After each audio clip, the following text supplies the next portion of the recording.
Bismillahirrahmanirrahim. Assalamualaikum warahmatullahi wabarakatuh. Alhamdulillah.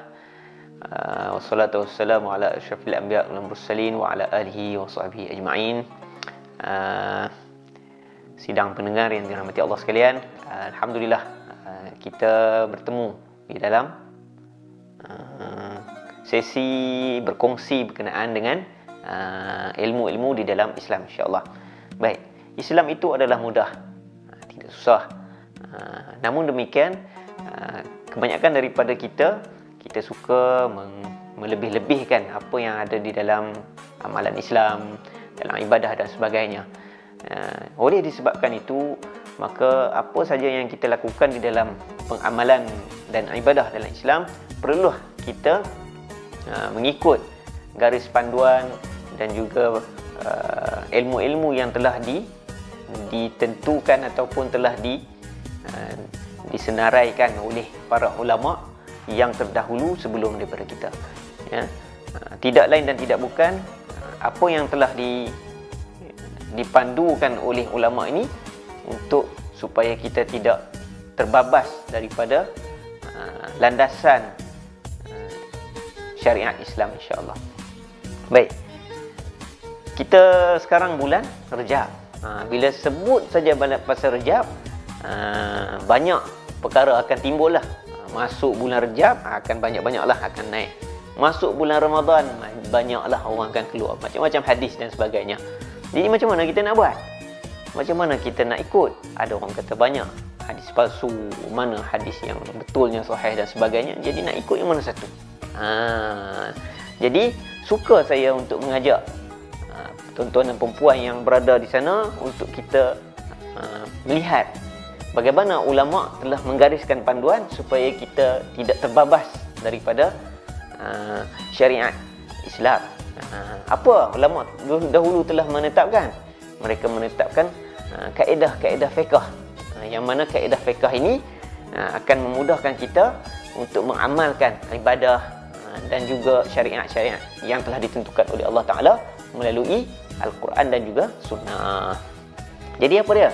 Kalau kita selalu dengar dalam kaedah fiqh, al-aslu fil al-asya' al-ibahah.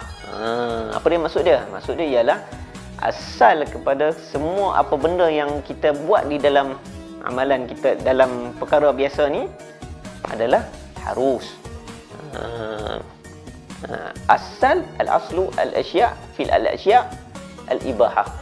Asal kepada perkara-perkara semua benda adalah harus. Kita nak buat apa? Kita nak makan, harus. Kita nak apa? Semua benda adalah harus, kecuali ada dalil yang mengharamkannya.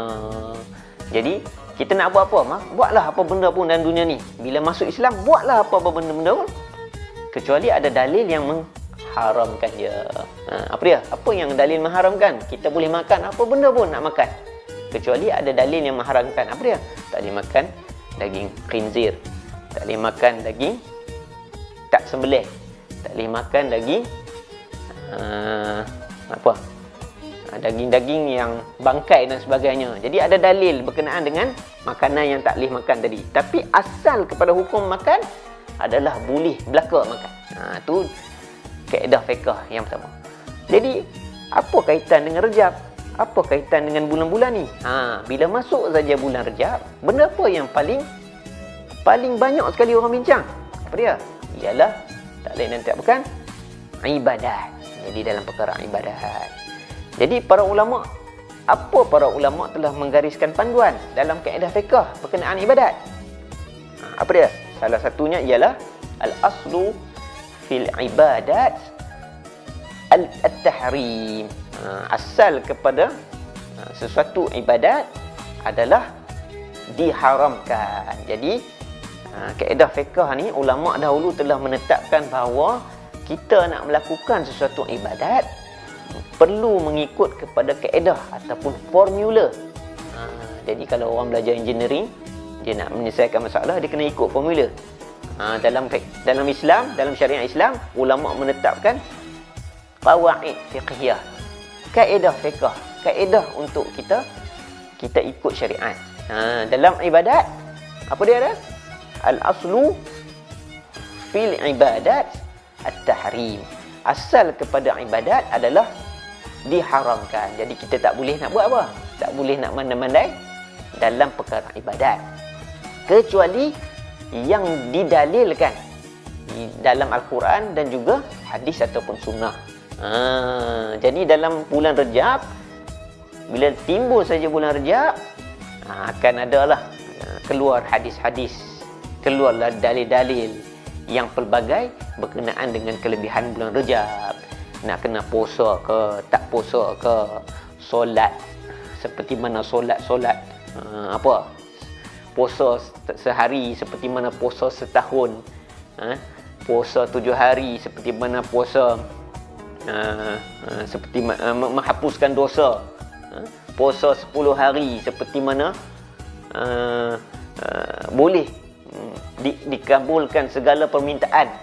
Jadi macam-macam solat pada Jumaat pertama dalam Rejab. Jadi banyak hadis-hadis yang berkenaan dengan bulan Rejab, ibadat bulan Rejab. Jadi kita tengok hadis-hadis ni betul ke? Kan nak kena ikut dalil al-ibadah, al-aslu fil ibadat at-tahrim. Jadi kena ikut dalil nak buat ibadat. Jadi ada dalil, iaitu dalil dia tadi boleh puasa sehari sama macam puasa setahun dan sebagainya. Jadi kita kena tengok pula dalil tu. Dalil tu adakah sahih ataupun palsu. Jadi kita kena hati-hati bila kita nak melakukan ibadat. Bila timbulnya dipanggil dalam istilah kita sekarang ni, dipanggil musim. Bila datangnya musim-musim ibadat ni dipanggil, kita perlu panggil musim-musim lah kan. Musim ni musim ibadat. Masuknya bulan Rejab dipanggil musim ibadat lah. Musim ibadat. Maka kita kena hati-hati dalam melakukan ibadat supaya kita tidak lari dari landasan syariat Islam, insya-Allah. Baik.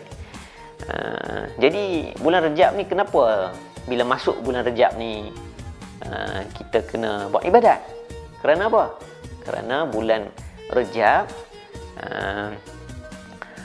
adalah bulan yang disebut dalam hadis-hadis Nabi, disebut para dalam Al-Quran sendiri bahawa Rejab ni merupakan bulan haram, bulan yang diutamakan oleh Allah Subhanahu wa taala dalam Al-Quran, sebagaimana bulan-bulan haram yang lain, iaitu bulan Dzulqa'dah, Dzulhijjah dan Muharram, iaitu bulan orang pergi mengerjakan haji.